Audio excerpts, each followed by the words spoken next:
आप ये नहीं जानते हैं कि आप कौन हैं, और आपको इस बात से भी परेशानी नहीं। आप नहीं जानते हैं कि ये प्रकृति कैसे काम कर रही है, पर आपको इससे कोई परेशानी नहीं। परमात्मा कौन है, कहाँ है, क्या है, कैसा है, आप कुछ नहीं जानते हैं, लेकिन इससे भी आपको कोई परेशानी नहीं है।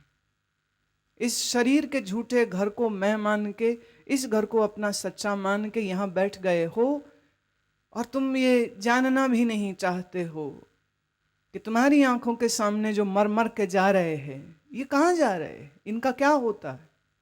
ऐसी कोई रुचि लोगों में नहीं है। लेकिन जिनकी रुचि इन विषयों में होती है, वो तो सच में ढूंढते हैं, खोजते हैं। लेकिन शायद भारत की आबादी इस वर्ष के सेंसस में आई है, कोई 100 अरब 21 करोड़ की आबादी है, उसमें शायद 100 लोग भी नहीं होंगे जिनके अंदर ऐसी रुचि होगी। पर जिनके अंदर ये रुचि होती है, वो पढ़ते, वो खोजते, वो प्रयास करते। आप कितना प्रयास करते हो अपने पैसे का हिसाब किताब, आप कितना हिसाब रखते हो, कितनी साड़ियाँ, कितने सूट, आप कितना हिसाब रखते हो, कितनी दुकानें, कितने मकान, कितने फैक्ट्री, और बार बार वो फाइलें खोल के देखते हो और समझते हो अच्छा बैंक में कहाँ, शेयर मार्केट में कहाँ, मेरी इन्वेस्टमेंट्स कहाँ कहाँ पर है। मैं सब वो सुरक्षित करने के लिए दिल दिमाग पूरा दुनिया में लगा हुआ, और ये विचार भी नहीं आता कित्थे तेंडे मापियों जिन्नी तैं जने होए, तैं पास्यों लद गए तू अजे ना पति ने। कहाँ हैं तुम्हारे नाना नानी और दादा दादी, कहाँ हैं तुम्हारे परदादा, है कोई उनमें से जिंदा? कहाँ गए वो? जब वो नहीं रहे इस दुनिया में तो तुम कहाँ रहोगे? लेकिन किसी को इस बात की फिक्र नहीं। लेकिन जिसके अंदर ये फिक्र आ जाती है, वो फिर ज्ञान ढूंढता है, विद्या ढूंढता है, और समझने की कोशिश करता है। लेकिन गुरुदेव ये कहते हैं कि जो इंसान बहुत शास्त्र पढ़े, बहुत स्मृतियों का विवेचन करे, एनालिसिस करे, समझे, डीप रिसर्च करे, तो वो भी शायद इसी निष्कर्ष पे पहुंचेगा कि परमात्मा के नाम के बराबर कोई चीज नहीं। तो इतना लंबा चक्कर काट के भी जब यही समझना है तो सीधे ही यही समझ ले फिर। अब आगे अष्टपदी शुरू होती है। जाप ताप ज्ञान सब ध्यान, कट शास्त्र सिमरत वख्यान। अब ये विभिन्न साधनाएं जो धर्म के मार्ग पे लोग करते हैं, उनके विषय में बात हो रही है। कोई जप करता है, कोई तप करता है, कोई ज्ञान अर्जित करता है, कोई अलग अलग प्रकार के ध्यान को लगाता है। खट शास्त्र, खट माने 6 शास्त्र हैं, सिमरत वख्यान, और कोई स्मृतियों का प्रवचन सुनता है। जोग अभ्यास कर्म धर्म क्रिया, सगल त्याग बन मध्य फिरया। कोई हैं जो योग अभ्यास करते हैं। अब योग अभ्यास की भी बड़ी महिमा है, बड़ी डेडिकेशन चाहिए इसमें। यम नियम आसन प्राणायाम प्रत्याहार धारणा ध्यान समाधि, ये जो अष्टांग योग के अंग हैं, इन अंगों का अभ्यास करने में बहुत से लोग लगे हुए हैं। कर्म धर्म क्रिया, और कई लोग बड़े प्रकार के अच्छे अच्छे कर्म करते। कोई धर्मशाला बनवा रहा है, कोई अस्पताल बनवाता है, कोई औषधालय बनवाता है, कोई कहीं पर गरीबों के लिए स्कूल खुलवाता है। लॉट ऑफ वर्क्स ऑफ फिलैंथ्रॉपी करने वाले लोग। और फिर कोई ऐसे हैं जो सब कुछ छोड़ करके वन को चले जाते। सगल त्याग बन मध्य फिरया, सब कुछ त्याग के, सब कुछ छोड़ के जंगलों का रास्ता कर लेते, त्यागी हो जाते हैं। अनेक प्रकार किए बहु जतना, पुण्य दान हम में बहु रत्ना।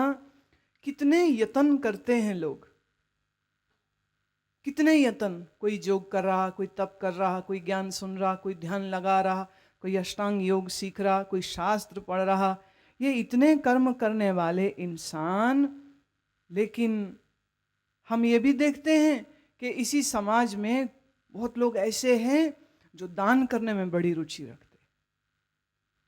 आपने जहाँ ये देखा कि दुनिया में बहुत बड़े बड़े कॉरपोरेट हाउस पैसा जमा करने में और अपने ग्राफ को ऊंचा करने में लगे रहते हैं, वहीं पर दुनिया के इंटरनेशनली रिनाउंड जैसे माइक्रोसॉफ्ट के बिल गेट्स है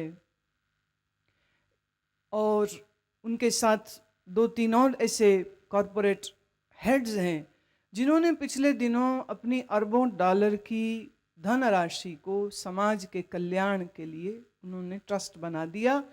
और जेन्युइनली, ये नहीं, एक देखिए होता है ट्रस्ट सरकारों को बेवकूफ़ बनाने के लिए, टैक्स का एग्जेम्पशंस लेने के लिए, या उस ट्रस्ट की आड़ में गड़बड़ काम करने के लिए। और फिर कुछ ऐसे भी हैं जो बहुत ईमानदारी से उस पैसे को जन कल्याण पर खर्च करते हैं। एक समय पर बिल गेट्स ने एड्स की प्रिवेंशन के लिए, उसकी जानकारी लोगों को देने के लिए, उसकी रिसर्च के लिए पैसा लगाया। आज वो भारत के गरीब कस्बों में, देहातों में, गांव में जो गर्भवती महिला है उसके लिए कैसी दवा होनी चाहिए, वो देख रेख कैसी करे। तो उन्होंने कुछ एरिया भारत में भी चुन रखे जहां वो करोड़ों रुपया लगा रहे हैं। एक आदमी वो है जो कमाने में व्यस्त है और एक आदमी वो है जो अपनी कमाई हुई धनराशि को दान दे देता। शरीर कटाए हमें कर राती, वर्त नेम करे बहुपाती। और कोई ऐसा भी है, ऐसा भी सुनने को आता है कि उन्होंने एक यज्ञ कुंड बनाया और उस यज्ञ कुंड में अपने ही शरीर के अंगों को काट के फेंक दिया, उसी का होम कर दिया। पौराणिक काल में ऐसे कुछ एक ऋषियों का वर्णन आया है जिन्होंने ऐसा यज्ञ किया। और रावण के विषय में तो आप सब जानते ही हैं। रावण अपना शीश काट करके महादेव जी को चढ़ा देता था, फिर सिर मिलता था वापिस, वो फिर सिर काट के देता। ऐसा 10 बार उसने किया। और हार के शिव जी ने बोला कि बस अब तुझे जो चाहिए सो मांग ले, ये बार बार सर काट के मुझको मत दे। इस कथा से एक जो मैसेज निकलता है वो ये है कि किन्हीं एक ये यज्ञ बड़े तामसिक यज्ञ होते, ये सात्विक यज्ञ नहीं है, लेकिन बड़ा कठोर यज्ञ है। कभी कभार वो आज भी सुनने में आता है कि कोई मन्नत पूरी हुई तो अपनी जीभ काट करके देवी को चढ़ा दी। अब किसी शास्त्र में, किसी देवी पुराण में ऐसा नहीं लिखा गया कि आप इस तरह से अपना जीभ काट के या अंग काट के देवी को चढ़ाओ और देवी खुश हो जाएगी। लेकिन कुछ चीजें हैं जो प्रचलित हो जाती समाज में और लोग उसको फॉलो करते हैं। शरीर कटाए, काट करके शरीर उसका होम कर दे कोई तो भी, और कितने ही प्रकार के कोई व्रत और नियमों को धारण करे, बहुभांति माने बहुत प्रकार के कोई व्रत करे, कोई नियम करे। नहीं तुल राम नाम विचार, नानक गुरमुख नाम जपिए एक बार।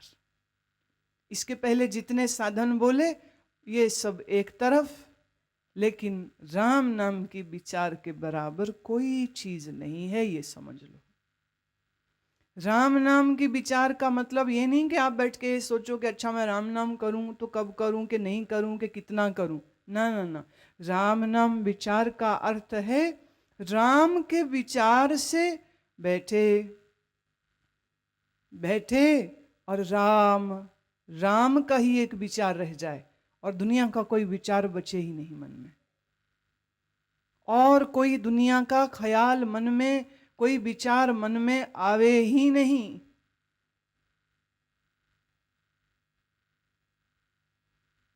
एक ही विचार बचा, न समय का ध्यान रहे, न शरीर का ध्यान रहे। ये है राम नाम विचार की स्थिति। श्री गुरु अर्जन देव कह रहे हैं इसके बराबर कोई चीज नहीं। जब करे तो भी इसी जगह पहुंचना है, तपस्या करे तो भी इसी पॉइंट पर पहुंचना है, पुण्य दान करे तो भी फाइनली इसी पॉइंट पर पहुंचना है जहां सिर्फ राम बचे, जहां तेरी रसना से शुरू हुआ नाम और पहुंचा कहां, तेरे मन तलक। अब और कोई ख्याल ही नहीं है, और कोई सुध ही नहीं है, और कोई विचार ही नहीं है जिसके अंतर बचा। इसको कहेंगे राम नाम विचार। नहीं तुल राम नाम विचार। बहुत लोग सोचते राम नाम की कथा सुनना राम नाम का विचार है ना। राम नाम का विचार ही बस केवल तेरे मन में बचे और कुछ बचे ही नहीं। इसको कहते हैं अतुलनीय साधना। ये सबसे बड़ी स्थिति है, ये सबसे ऊंची स्थिति। अभी तुम राम का विचार करने बैठो, माने राम का ध्यान करने बैठो, पहली दिक्कत, तुम राम को नहीं जानते हो राम कौन थे कैसे थे।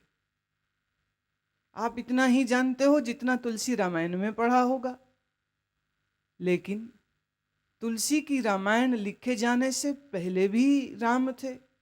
आप कहोगे वाल्मीकि रामायण में, बिल्कुल, लेकिन जब वाल्मीकि जी भी नहीं थे राम तो तब भी था। राम प्रायवाची है परमात्मा का, और राम बड़ा प्रचलित शब्द था। इसीलिए तो वशिष्ठ जी ने दशरथ के घर हुए इस पहले पुत्र का नाम राम रखा था। It was very famous name, रमन्ति इति रामः। जो सब में रमण करता है, जो सब में रहता है, वही राम है। राम का स्वरूप वास्तव में कैसा है ये मनुष्य का मन जानता नहीं। तो जिसको तुम जानते नहीं तुम उसका ध्यान कैसे करोगे। राम के विषय में जो चित्र हमें मिलते हैं वो तो किसी कलाकार की कल्पना है, ये आवश्यक नहीं कि वो वैसे ही थे। हम जब इंडोनेशिया में पहले बार गए तो मुझे वहाँ की संस्कृति और कला को देखने की रुचि थी। तो मुझे बहुत से अलग अलग म्यूजियम्स में, अलग अलग आर्ट गैलरीज में ले गए बाली में, और वहाँ एक बड़ी अजब चीज़ देखी। वहाँ राम सीता की मूर्तियाँ बड़ी सुंदर सुंदर बनी हुई। एक तो उन सबके नैन नक्श वैसे जैसे कि इंडोनेशियन लोगों के होंगे, भारतीयता वाला चेहरा नहीं था, और सबके छोटी छोटी मूछें बनाई हुई। अब हमारे यहाँ श्री राम का सिर्फ एक ही चित्र जो मैंने देखा है, पर उसमें पूरी दाढ़ी मूछ, पूरी दाढ़ी जैसे ऋषियों की होती। जब वो वनवासी थे, जब वन में रहे हैं, उस समय के वो चित्र किसी ने बनाए होंगे। तो सर पर उनके जटा है, जूड़ा है, और मूछें हैं और दाढ़ी हैं, और कमर में धोती है, गले में जनेऊ है, और धनुष वन पकड़ा हुआ। अब ये तो चित्र देखा नहीं, तो प्राय हम देखते हैं जिसमें मूछ दाढ़ी नहीं होती, कुमार रूप दिखाया जाता है। अब मूछ देखी पहली बार तो हमारे तो हंसी निकल गई, क्योंकि ऐसा बड़ा अजीब सा लगे ये मूछ।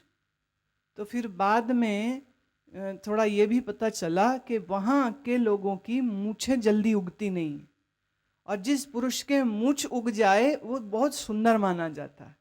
तो श्री राम को सुंदर दिखाने के लिए उन्होंने उनकी मूछों का डिजाइन बना दिया सब मूर्तियों पर। तब ये उनकी कला है, ये उनकी भावना है। जैसे वो खुद हैं वैसे ही वो राम को देखना चाहते, क्योंकि असली राम 8000 साल पूर्व हुए। तो राम का ध्यान कैसे करे, राम का विचार कैसे करे। तुलसी को भी कहना पड़ा, राम ते बड़ा राम का नाम।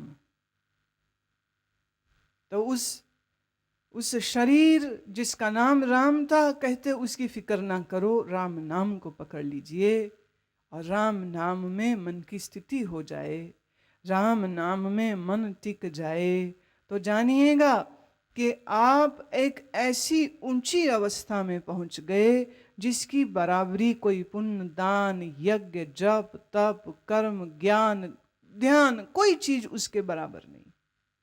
वैसे वो बात अलग है कि मन की इस ऊंची स्थिति तक पहुंचने के लिए संयम भी चाहिए, नियम भी चाहिए, और व्रत भी चाहिए। लेकिन व्रत से मैं ये कहूँ, उसका अर्थ ये ना जाने जैसे आप कई व्रतधारी लोगों को देखते हो, कोई हम फल ही खाएंगे ये व्रत है, दूध ही पिएंगे ये व्रत है, खड़े ही रहेंगे ये व्रत है, कपड़ा नहीं पहनेंगे ये व्रत है।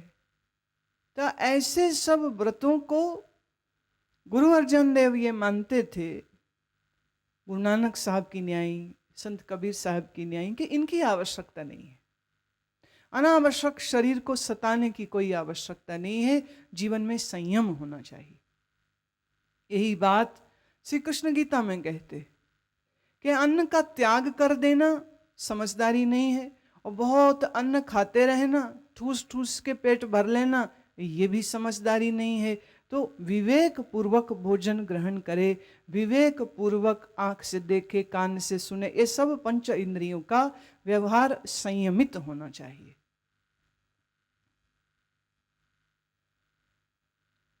आने वाली ये पंक्तियां बड़ी अद्भुत हैं और ये भी विभिन्न साधनाओं के विषय में हमको बताएंगी। और फिर आखिरी की दो पंक्तियां हैं, 9वीं और 10वीं, उसमें फिर से गुरु अर्जन देव यही साबित करने वाले हैं कि इस राम नाम से श्रेष्ठ और कोई चीज नहीं हो सकती। अगली साधनाओं को सुने। नौखंड पृथ्वी फिरै चिर जीवे। 7 कॉन्टिनेंट्स आज हम मानते हैं कि हमारी धरती पर हैं, लेकिन गुरु अर्जन देव 9 की बात कर रहे हैं।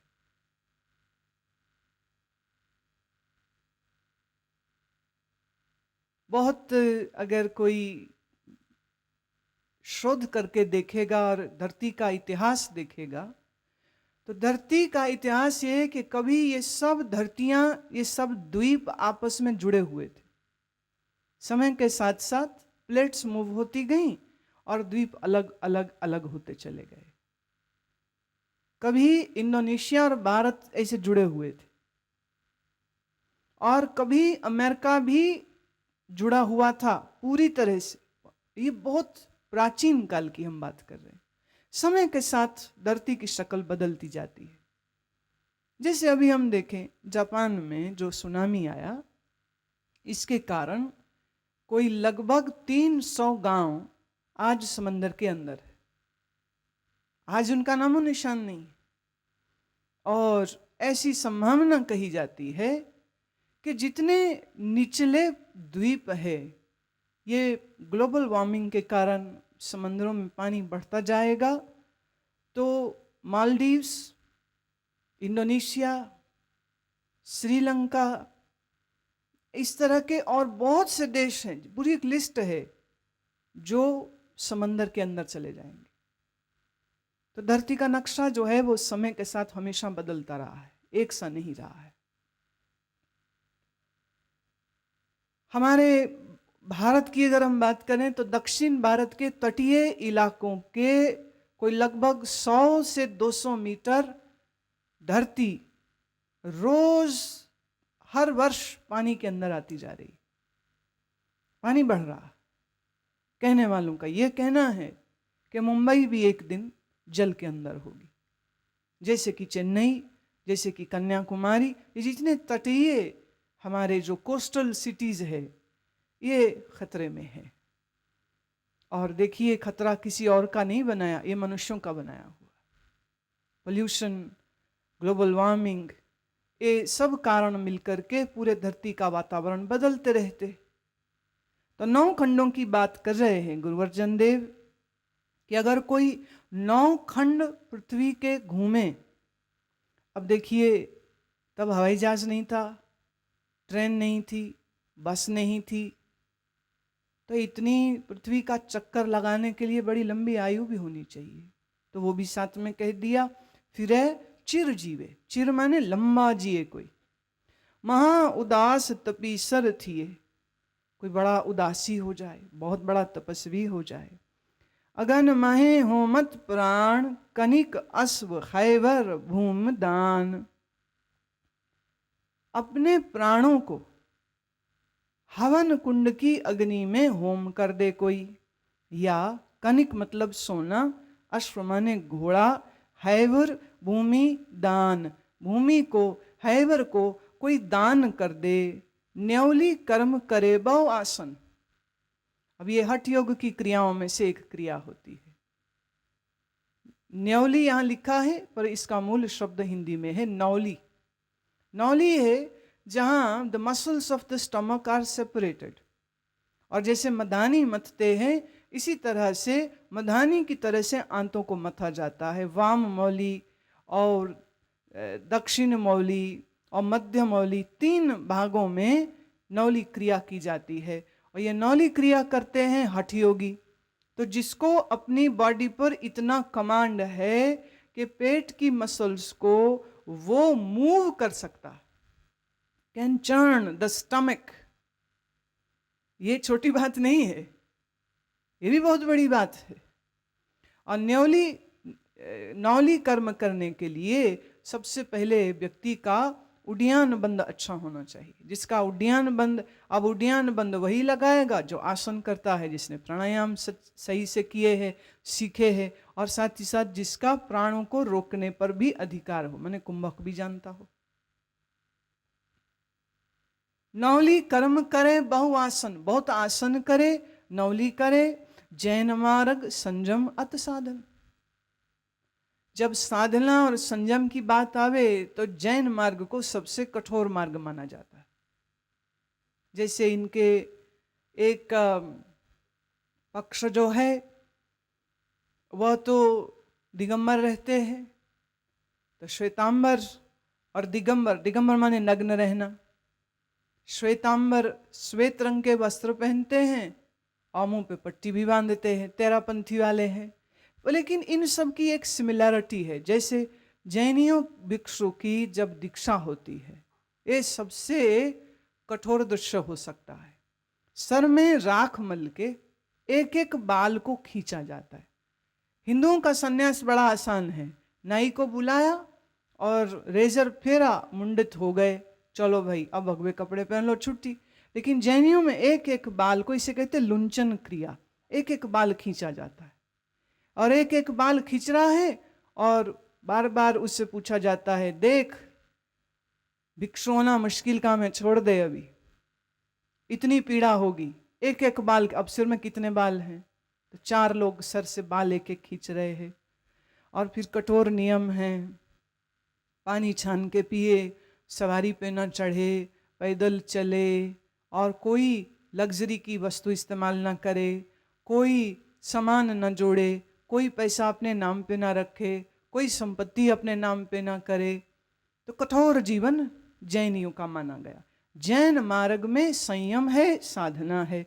निमक निमक कर शरीर कटावे, तो भी हमें मैल न जावे। निमक मने थोड़ा थोड़ा, थोड़ा थोड़ा शरीर कटाए कोई अपना। जैसे मैंने कहा ना, तमोगुणी साधनाओं में से ऐसी भी है जहाँ शरीर को काट के होम कर देते थे, देवी को चढ़ा देते थे। कहते थोड़ा थोड़ा थोड़ा थोड़ा करके शरीर कटाए कोई, तो ये भी कोई बड़ी बात नहीं है।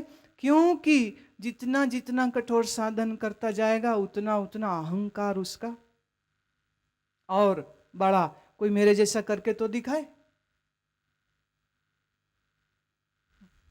जितनी कठोर तपस्या करता है, देखने में ये आया, वह उतना अधिक अभिमानी हो जाता है। जितने अधिक व्रत नियम करे, अहम आ ही जाता है। तुम्हें नहीं आ गया, पैसा है, दुकान है, मकान है, और नहीं तो लड़का है मेरा, इसी में छाती चौड़ी कर लेता। लड़का गाली देता हो, भले पूछता ना हो, कुछ ना करे, मेरा लड़का है, मेरे बच्चे हैं। या अपनी जाति का अभिमान क्या नहीं है तुमको? हम क्षत्रिय होते, हम राजपूत होते, हम जाट होते, हम सूद होते, हम शर्मा होते, हम अग्रवाल होते, हमारी बहुत बड़ी कम्युनिटी है। आदमी के मन का डिफॉल्ट सेटिंग है अभिमान करना। किस चीज के लिए करेगा, प्रश्न इसका नहीं है, अभिमान इसको है और यही करता रहता है। गुरुदेव कहते हैं, इन पंक्तियों को एक बार फिर से पढ़ते हैं। नौखंड पृथ्वी फिरे चिरजीवे, महा उदास तपीसर थीवे, अगन महे होमत प्राण, कनिक अश्व हैवर पूम दान, न्योली कर्म करे बहु आसन, जैन मार्ग संजम अत साधन, निमख निमख कर शरीर कटावे, तो भी होमे मैल न जावे, हर के नाम संसर कछ नाहे, नानक गुरमुख नाम जपत गत पाए। हरि के नाम के समसर अर्थात बराबर कोई चीज नहीं हो सकती है। सो ए गुरमुख बनो। अभी मनमुख है, जो मन के पीछे चले मनमुखी, जो गुरु के साथ चले वो गुरमुख। तो गुरमुख बनो, नाम जपो और गति को प्राप्त हो जाओ, अपनी सदगति को प्राप्त हो जाओ। मन कामना तीर्थ देह छूटे। अब देखिए गुरु अर्जन देव अब फिर एक नया दृश्य हमारे सामने ला रहे हैं। इस वाणी के पूरे होते होते और कुछ होवे ना होवे, आपकी general information about spiritual practices being done in India would be immense. वो आपको बड़ा ज्ञान हो जाएगा। और कुछ आए ना, ये तो जरूर आ जाएगा। मन कामना तीर्थ देह छुटे, गर्भ गुमान न मनते हुटे। कई लोग शरीर छोड़ने के लिए काशी जाते हैं, मरने के लिए ही सिर्फ। हम सुझाव देते हैं कभी आप जाइएगा काशी और वहाँ भोलेनाथ का सिर्फ मंदिर देखने के लिए मत जाना। वहाँ आप जाइएगा ऐसे आश्रमों को देखने जहाँ पर गांव देहात से, पूरे देश से बूढ़े बूढ़े लोग आए हैं और वहाँ पड़े हैं बरामदों में, कमरों में, चारपाइयों पे और इंतजार कर रहे हैं कि उनके प्राण काशी में छूटें। क्यों? उनकी ये भावना है, पंडितों ने ये कह रखा है कि यहाँ पर अगर तुम्हारी मृत्यु हुई तो तुमको सीधे शिव जी के लोक में प्रवेश मिल जाएगा।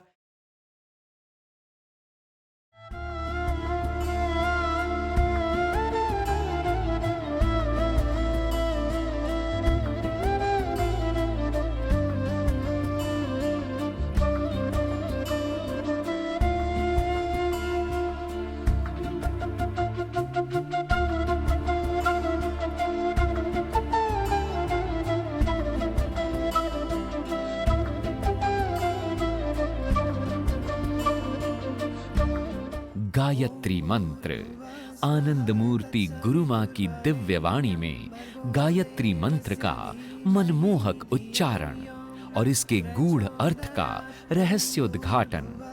गायत्री मंत्र जप का अद्भुत अनुभव लेने के लिए ये ऑडियो सीडी आज ही मंगाएं।